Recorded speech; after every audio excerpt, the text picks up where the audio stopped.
भाई हमारे मन में कभी कभी ये ख्याल आता है कि जो लोग भगवान में नहीं मानते उनके साथ तो बहुत अच्छा अच्छा होता है सब कुछ। उनके कोठी बंगले भी बन जाते हैं, उन पे हमेशा पैसे भी आते रहते हैं। लेकिन हम जैसे लोग जो भगवान में बहुत ज्यादा विश्वास करते हैं, भगवान की पूजा आराधना हर समय करते ही रहते हैं, तो ऐसे भगवान को मानने वाले लोगों के साथ हमेशा बुरा क्यों होता है। आज जो मैं आपको श्याम बाबा के चमत्कार की कहानी सुनाने जा रहा हूं ना, उसमें आपको इस बात का पूरा सबूत मिल जाएगा कि भगवान को मानने वाले जो लोग हैं, जो भगवान की आराधना में लीन रहते हैं, उनका साथ भगवान कभी नहीं छोड़ते और किसी ना किसी रूप में भगवान हमेशा उनके साथ रहते हैं। तो आज की जो कहानी है वो है खाटू गांव के ही पास एक गांव की। उसका नाम तो मुझे याद नहीं है गांव का, लेकिन कहानी बहुत इंटरेस्टिंग है। आप बहुत शांत दिमाग से इस कहानी को पूरा सुनना। ये कहानी है एक परिवार की, जिस परिवार में दो भाई हैं। एक बड़ा भाई जिसका नाम है भानु और एक छोटा भाई जिसका नाम है किशन। भानु थोड़ा लालची स्वभाव का व्यक्ति है, बहुत अकड़ू इंसान है, जिसको बस अपने बेटे से बहुत ज्यादा प्यार है। ये अपने बेटे रोहन को इतना प्यार करता है कि उसके लिए पूरी जायदाद न्यौछावर करने को तैयार है। और साथ में ये इतना लालची भी है कि इसको ये लगता है कि मैं किसी भी तरीके से अपने भाई किशन का जो हिस्सा है वो भी अपने बेटे के नाम करवा दूं, जिससे आने वाली जिंदगी में कभी भी मेरे बेटे रोहन को कोई भी समस्या ना खड़ी हो। किशन की शादी को 20 साल हो चुके थे, लेकिन अभी तक किशन के पास कोई भी अपनी खुद की औलाद नहीं थी। वो रोहन को ही सब कुछ मानता था। किशन स्वभाव का बहुत दयालु व्यक्ति, भगवान को मानने वाला, खाटू श्याम जी में अनंत विश्वास उसका। और उसकी पत्नी राधा, वो भी खाटू श्याम जी में बहुत ज्यादा विश्वास रखने वाली, खाटू श्याम जी से प्यार करने वाली। दोनों हमेशा भक्ति में लीन रहा करते थे। इनकी सोच ये थी कि भले ही हमारी जायदाद चली जाए, लेकिन हमारा रिश्ता हमेशा बरकरार रहे। ये अपने बड़े भाई भानु की बहुत इज्जत भी किया करते थे और उसके बेटे रोहन को अपने बेटे जैसा प्यार भी दिया करते थे। लेकिन भानु, वो सिर्फ और सिर्फ किशन के हिस्से की जो जमीन जायदाद थी, हमेशा उसके पीछे ही पड़ा रहता था कि किसी भी तरीके से मैं अपने भाई की जमीन अपने नाम करा करके अपने बेटे को दे दूं। अपने बेटे के मोह में बिल्कुल पागल था भानु। एक दिन की बात है, किशन और राधा दोनों का मन हुआ कि हम खाटू श्याम जी बाबा के दर्शन करके आए। खाटू श्याम जी का मंदिर उनके गांव से मात्र 20 से 25 किलोमीटर की दूरी पे था, जहां पर 3 से 4 घंटे में ही वापस आया जा सकता था। जब ये लोग जा रहे थे तब रास्ते में इनको भानु मिल गया। भानु पूछने लगा, किशन कहाँ जा रहे हो? किशन बोलता है, बड़े भैया हम बाबा श्याम के दर्शन करने जा रहे हैं, खाटू श्याम जी। बोला, इतना सारा घर में काम पड़ा हुआ है और तुम लोग ये क्या खाटू श्याम जी की रट लगाकर बैठे हुए हो? आज तक कुछ हुआ है खाटू श्याम जी से जो आज होगा? क्या मांगने जाना चाहते हो तुम खाटू श्याम जी के पास? भैया, मैं खाटू श्याम जी से बहुत प्यार करता हूँ और मेरा मन हो रहा है कि मैं बाबा के दर्शन करके आऊं। बाबा से मेरी बड़ी आस्था जुड़ी हुई है। भानु बोला, तेरी गोबर की आस्था है।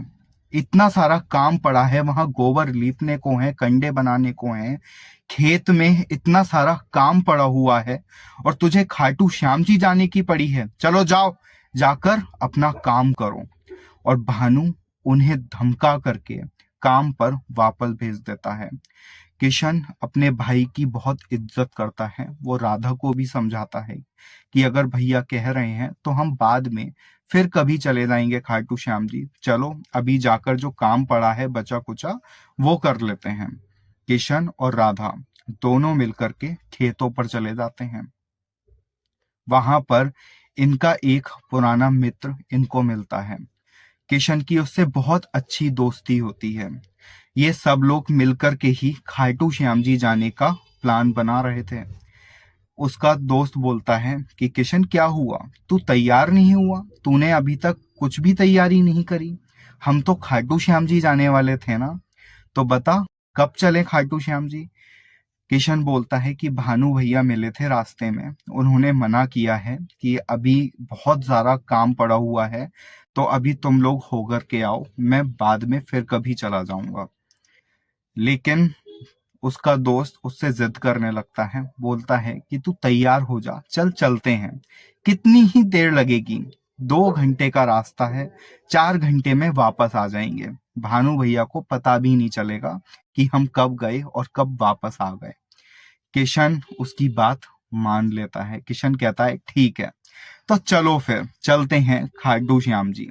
और किशन अपनी पूरी टोली के साथ मिलकर के खाटू श्याम जी के दर्शन करने निकल लेता है। पूरी टोली रास्ते में जय श्री श्याम के नारे लगाते हुई खाटू श्याम जी बाबा के दर्शन करने जाती है। दोस्तों, जब हम एक टोली में जाते हैं ना बाबा के दर्शन करने, तो आनंद ही कुछ और होता है। वो आनंद की लहर ही कुछ और होती है। बहुत सारे लोग होते हैं साथ में, बाबा के जयकारे लग रहे होते हैं, बहुत सारे निशान लोगों के हाथ में होते हैं।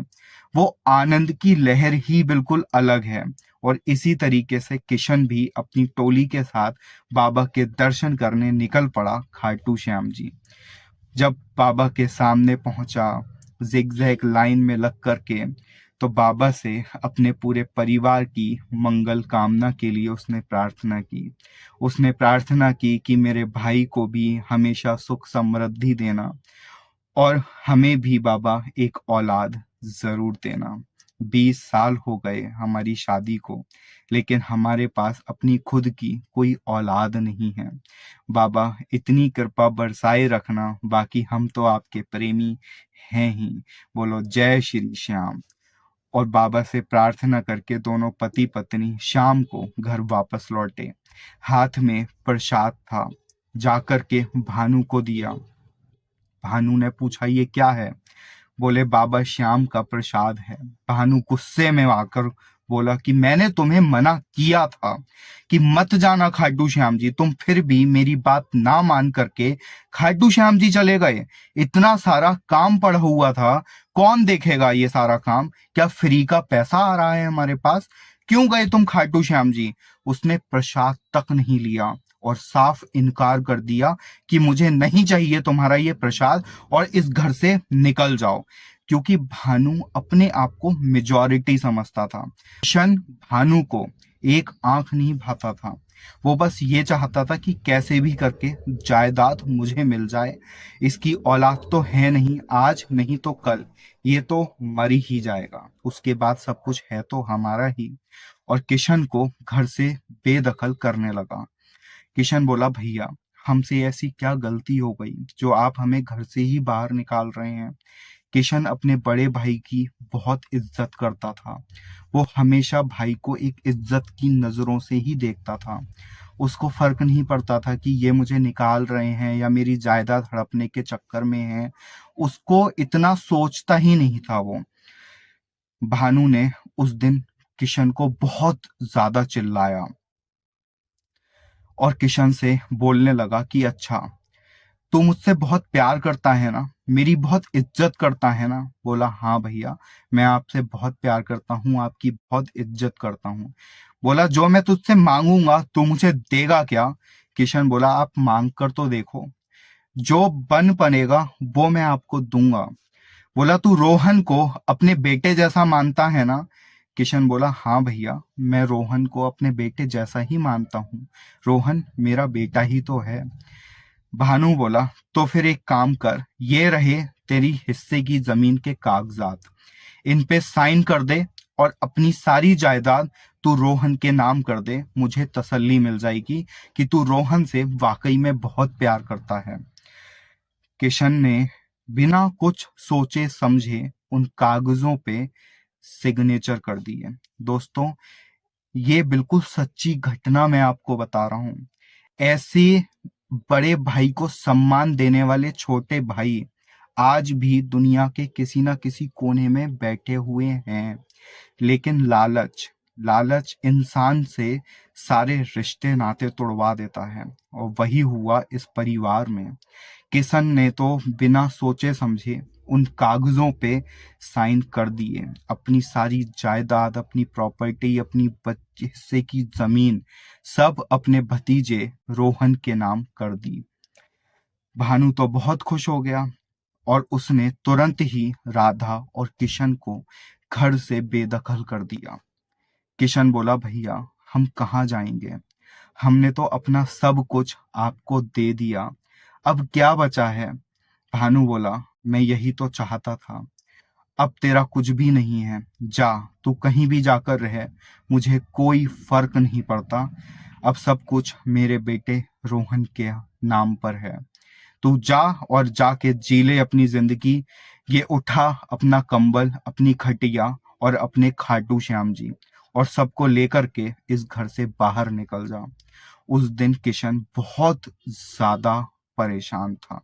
उसको कुछ समझ नहीं आ रहा था कि आखिर अब मैं करूं तो करूं क्या। अंधेरी रात हो चुकी थी, आसमान में तारे जगमगा रहे थे, चांद की चांदनी उस गांव की धरती पर बिखरी हुई थी, और खाटू श्याम जी की मूर्ति हाथ में लेकर के, एक कंबल हाथ में लेकर के किशन और राधा एक सड़क पर खड़े हुए थे। उनको कुछ नहीं पता था कि अब हम कहाँ जाएंगे, कोई सहारा नहीं था सिवाय हारे के सहारे के, बस एक वही सहारा थे। लेकिन हिम्मत अब टूट चुकी थी। अब करें तो करें क्या, हम जाएं तो जाएं कहाँ। हमने अपने भैया पर इतना भरोसा किया, आज भी इतना सब कुछ होने के बाद भी भानु भैया के लिए मेरे दिल में बहुत इज्जत है। अब लेकिन हम जाएं तो जाएं कहाँ, अब तो हम पे कुछ नहीं बचा। अब तो बाबा श्याम आप हमें अपने पास ही बुला लो, अब तो मौत के अलावा कुछ नजर नहीं आ रहा। सोचो, कोई इंसान जो आधी रात एक सड़क पर खड़ा हुआ है, जिसको कुछ नहीं पता कि अब मैं कहाँ जाऊंगा, क्या खाऊंगा, कुछ नहीं पता, उसके मन में दूसरा क्या ही ख्याल आएगा। दोनों पति पत्नी सोचने लगे कि अब तो हम मर जाएं, बस वही बेहतर है, क्योंकि अब तो कुछ नहीं बचा हमारे पास, हम क्या करेंगे। इतनी ही देर में एक साधु महाराज वहां से गुजर रहे थे। उनकी नजर पड़ी किशन और राधा पे। पूछने लगे, बेटा कुछ खाने को मिल जाएगा क्या। किशन पहले से ही बहुत ज्यादा परेशान था। बोला, बाबा आपको देने के लिए अब तो हमारे पास बस अपने प्राण हैं, ले लो इन्हें, हम तो वैसे भी अपने प्राण देने ही जा रहे हैं, कुछ नहीं बचा हमारे पास, सब कुछ चला गया। वो साधु सोच में पड़ गए कि बच्चा परेशान है। साधु बोले कि तू चिंता क्यों करता है, तेरे हाथ में ये जो बाबा श्याम की मूर्ति है, तेरे बाबा तेरे साथ हैं तो तुझे और क्या चाहिए, तुझे सब कुछ मिलेगा बच्चा, तू परेशान मत हो, बस बाबा श्याम के जयकारे लगाता रहे, बाबा श्याम से अपनी आस्था मत हटा, वो हारे का सहारा है, तेरा सब कुछ एक दिन ठीक हो जाएगा। दोस्तों, बिल्कुल सच्ची घटना मैं आपको सुना रहा हूँ। किशन के साथ ऐसा ही हुआ था। वो साधु महाराज ने आखिरी शब्द बस यही बोले थे कि बेटा हारे का सहारा बाबा श्याम हमारा।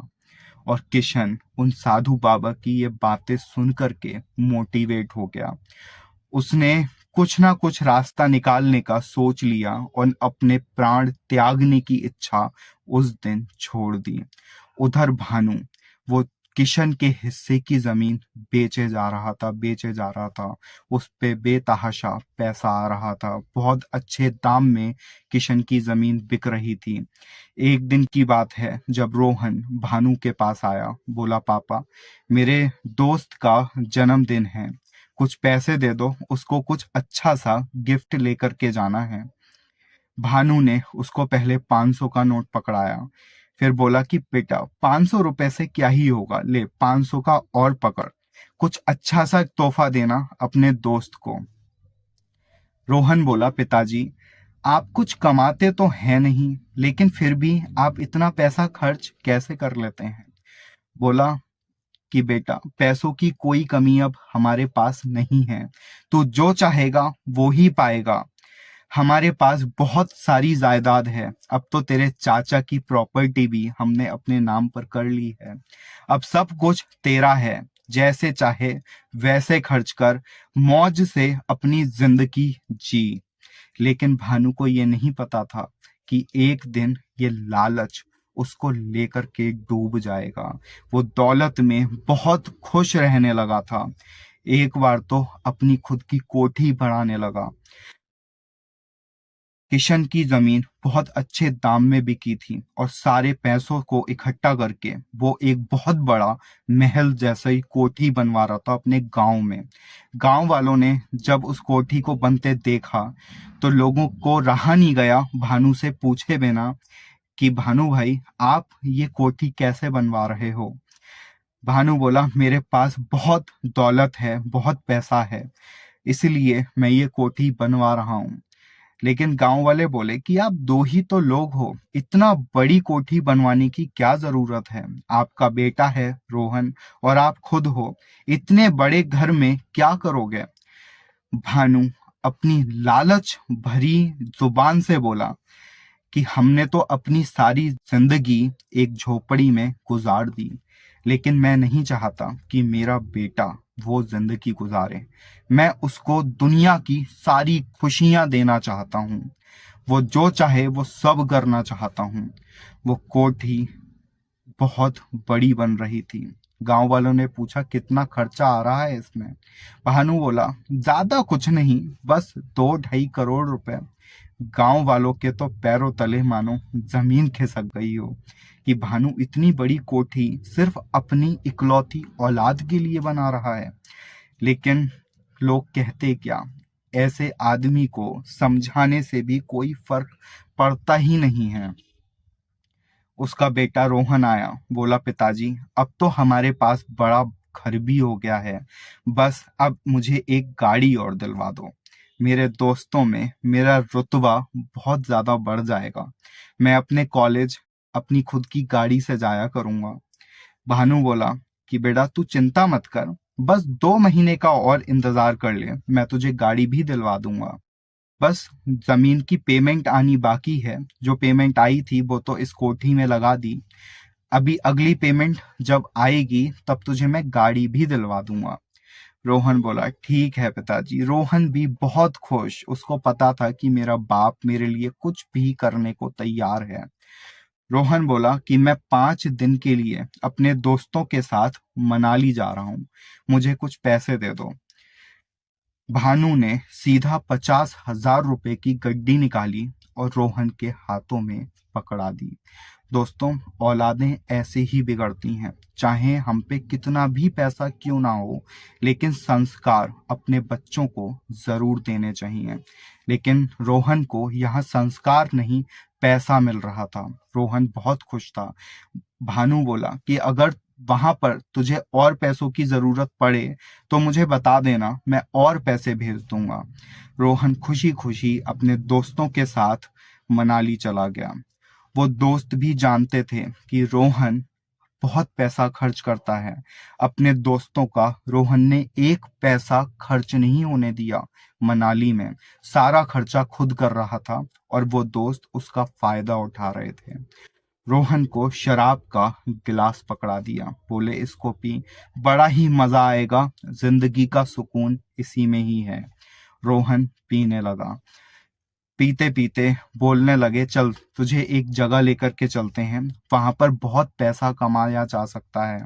जितने पैसे अभी तेरे पास है ना, उसका 10 गुना ज्यादा पैसा तू कमा सकता है। और वो उसको जुए के अड्डे पर ले गए, जहां पर क्लबिंग हो रही थी, लोग जुआ खेल रहे थे। रोहन ने नशे की हालत में वहां पर पैसे लगाने शुरू कर दिए। शुरू शुरू में रोहन जीतता गया, छोटी छोटी बाजियां जीतता गया। उस दिन रोहन को ये महसूस हो गया कि अब तो किस्मत मेरे साथ है, हम पे बहुत पैसा है और मैं जितना लगाऊंगा उतना कमाऊंगा। अब वो दाव बड़े बड़े खेलने लगा और देखते ही देखते वो दाव उल्टे पड़ गए। अब किस्मत ने रोहन का साथ देना छोड़ दिया और रोहन धीरे धीरे कर्जे में आता चला गया। वो 50,000 रुपए का मनाली का ट्रिप 5 लाख रुपए का हो गया। जो क्लब वाले थे वो रोहन को वहां से उठने भी नहीं दे रहे थे बिना पेमेंट किए। रोहन ने घबरा करके अपने बाप भानु को फोन लगाया, बोला, पिताजी यहाँ पर खर्चा बहुत ज्यादा हो गया है, मुझसे बहुत बड़ी गलती हो गई है, मैंने ये काम कर दिए हैं। भानु बोला, चलो कोई बात नहीं, बच्चा है, गलती हो जाती है, अपनी गलती का पछतावा तो है ना, एक बार कर लिया, अब आगे फिर कभी नहीं करेगा। भानु ने 5 लाख रुपए का जुगाड़ किया और वहां से रोहन को किसी भी तरीके से निकाला और रोहन अपने घर वापस आ गया। ये तो हुई भानु की बात। उधर किशन, उसकी पत्नी राधा के पेट में बहुत तेज दर्द हो रहा था, उसको चक्कर आ रहे थे, उल्टियां हो रही थीं। किशन बहुत ज्यादा घबरा गया कि हम वैसे भी इतनी गरीबी की हालत में हैं, अब हमारा क्या ही होगा। जैसे तैसे मैं मजदूरी करके कुछ रुपए जमा करता हूँ, अब मेरी पत्नी की हालत खराब हो रही है। वो राधा को लेकर एक डॉक्टर के पास पहुंचा, सरकारी अस्पताल में। वहां जाकर जब डॉक्टर ने चेकअप किया तो पता चला कि राधा तो पेट से है, उनको एक बच्चा होने वाला है। जब किशन ने ये खबर सुनी, उसकी खुशी का ठिकाना नहीं था। शादी के 20 साल बाद किशन को अपनी खुद की औलाद होने जा रही थी। किशन बहुत ज्यादा खुश था, बाबा का कोटि कोटि धन्यवाद कर रहा था कि प्रभु, आखिर आपने मेरी जिंदगी में चमत्कार कर ही दिया। किशन को कुछ भी लालसा नहीं थी कि मेरे पास वो दौलत वापस आ जाए, मैं फिर से दौलतमंद हो जाऊं। वो अपने छोटे से परिवार में बहुत खुश था। मजदूरी करके जो पैसा अपने घर में लेकर आता था, सुख से चैन की रोटी खाता था। लेकिन उधर भानु की मुंह से निवाला छीनने को हो रहा था। रोहन वहां से वापस तो लौट आया, लेकिन उसके बाद भी वो सुधरा नहीं। अब उसे जुए की लत लग गई। उसने मन में ठान लिया कि जो 5 लाख रुपए मैंने अपने बाप के डुबोए हैं, इन्हें मैं किसी भी तरीके से वसूल कर तो रहूंगा, इन पैसों को वसूलूंगा जरूर। और रोहन और ज्यादा ज्यादा जुआ खेलने लग गया। धीरे धीरे करके भानु की सारी जमीन बिक गई। कर्जा इतना चढ़ गया कि उसको अपनी बनाई हुई वो कोठी भी अब बेचनी पड़ रही थी, वो सारे कर्जे चुकाने के लिए। और अपने दिल पर पत्थर रख कर भानु ने उस कोठी को भी बेच दिया। रोहन पे यह सदमा बर्दाश्त ना हुआ और वो अपने बाप को भी ऐसी हालत में छोड़कर भाग गया। पता नहीं कहाँ गया, आज भी उसका कोई अता पता है ही नहीं। भानु बिल्कुल सड़क पर आ गया। पूरे गांव में भानु की थू थू होने लगी, पूरे गांव में उसकी बेइज्जती होने लगी कि बहुत पैसे वाले बन रहे थे, अपने आप को पता नहीं क्या तोप समझ रहे थे। अब देख लो, भगवान ने जैसे का तैसा कर दिया। आसमान पे उठा करके जमीन पे ऐसा पटका है कि अब कभी ये खड़े नहीं हो पाएंगे। भानु की हालत तो भिखारियों जैसी हो गई कुछ ही सालों में। उधर किशन के एक बेटा हुआ, उसने अपने बेटे का नाम मोहन रखा। वो अपने परिवार के साथ बहुत खुशहाल जिंदगी जी रहा था। रुपए जोड़ जोड़ के किशन ने अपनी एक छोटी सी दुकान रख ली थी। उस दुकान से उनका रोजगार चल रहा था और पूरा परिवार बहुत खुशहाल जिंदगी जी रहा था। जब भानु बहुत ज्यादा परेशान हो गया, दर दर की ठोकरें खाने लगा, गांव में बहुत ज्यादा बेइज्जती अब हो चुकी थी। गांव में किसी को शक्ल दिखाने के लायक नहीं रहा था। गांव से बाहर चला गया और भटकते भटकते एक छोटी सी कोठरिया के सामने जाकर के बैठ गया और अपने आप को बहुत ज्यादा कोस रहा था। कई दिनों से खाना नहीं खाया था, पानी नहीं पिया था। उस कोठरी का गेट खुला और उसमें से एक लड़का निकल करके आया। उस लड़के ने पूछा कि दादा, आप यहाँ कैसे बैठे हुए हो? उसको समझ में आ गया कि इन्होंने कुछ खाया पिया नहीं है। उसने पूछा कि मैं आपको कुछ खाने के लिए लाकर दूं क्या? भानु बहुत ज्यादा भूखा था। बोला, हाँ बेटा, कुछ तो लाकर दे दे, बहुत भूख लगी है। वो बच्चा अपने घर में गया, अपने माँ बाप से बोला कि बाहर एक बाबा बैठे हुए हैं, उनको कुछ खाने को दे दो, बहुत भूखे लगते हैं। उसके माँ बाप ने उसकी बात मानी और खाना लेकर के बाहर पहुंचे। जब देखा तो भानु वहां पर भूख से तड़प रहा था। जो कोठरी के आगे भानु बैठा हुआ था, वो कोठरी किसी और की नहीं बल्कि किशन की ही थी। वो छोटी सी दुकान थी जिसमें वो रहता भी था और अपनी दुकानदारी भी करता था, अपना रोजगार करता था। वो छोटा सा लड़का कोई और नहीं बल्कि मोहन था, जिसको बहुत अच्छे संस्कार मिले थे। किशन की आंखों में अपने बड़े भाई को इस हालात में देख करके आंसू आ गए। किशन बोला, भैया, आप ऐसी हालत में, मैंने तो अपना सब कुछ दे दिया था ना आपको, फिर भी आप ऐसे हालात में कैसे हो? भानु जोर जोर से रोने लगा। बोला, किशन, मुझे माफ कर दे, मुझसे बहुत बड़ी गलती हो गई। मैं नहीं समझ पाया कि रिश्ते पैसों से ज्यादा कीमती होते हैं, लेकिन आज मुझे इस बात का पूरा एहसास हो चुका है। और भानु किशन के पैरों में गिरने लगा, लेकिन किशन ने अपने बड़े भाई का कंधा पकड़ा और उनको गले से लगाया। बोला, भैया, मैं आपकी आज भी उतनी ही इज्जत करता हूँ जितनी पहले करता था। आपको ऐसा करने की जरूरत नहीं है। बाबा श्याम सब ठीक कर देंगे, बस आप श्याम बाबा पर विश्वास तो रखो। भानु उस दिन बाबा श्याम से भी माफी मांग रहा था। बोला, श्याम बाबा, मुझे माफ कर दो, मुझसे बहुत बड़ी भूल हो गई, बहुत बड़ी मुझसे गलती हो गई। आज के बाद ऐसा मैं कभी नहीं करूंगा। मैं अपने भाई को बहुत प्यार दूंगा। और भानु वहां से जाने लगा, लेकिन किशन ने अपने बड़े भाई को रोका। बोला, भैया, कहाँ जा रहे हो? कहाँ जाओगे आप आज के बाद इसी घर में हमारे साथ रहोगे। हम जो भी काम करेंगे मिल करके करेंगे, आपको कहीं जाने की जरूरत नहीं है। भानु किशन के ये शब्द सुन करके और ज्यादा रोने लगा। उसको अपनी गलती पर अब बहुत बड़ा पछतावा था कि मैंने अपने कितने अच्छे भाई को घर से बेदखल कर दिया था, और आज वही भाई मुझे इतनी गिरी हालत में भी अपने साथ रखने को तैयार है।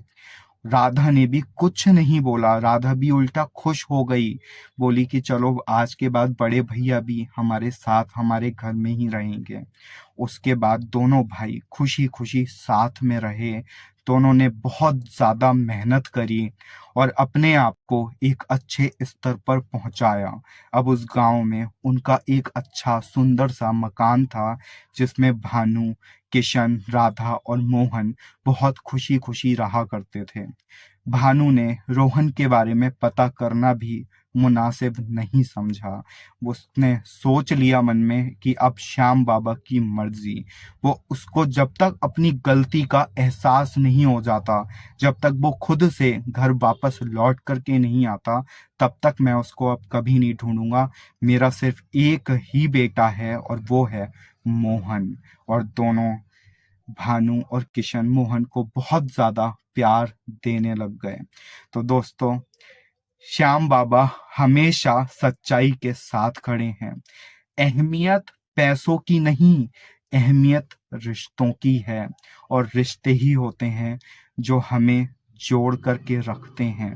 अगर रिश्ता चला गया तो सब कुछ चला गया। क्या करोगे इतने पैसों का? बोलो जय श्री श्याम, हारे के सहारे की जय। अगर कहानी पसंद आई हो तो एक लाइक तो बनता है यार दोस्त, एक लाइक तो बनता है। जय श्री श्याम।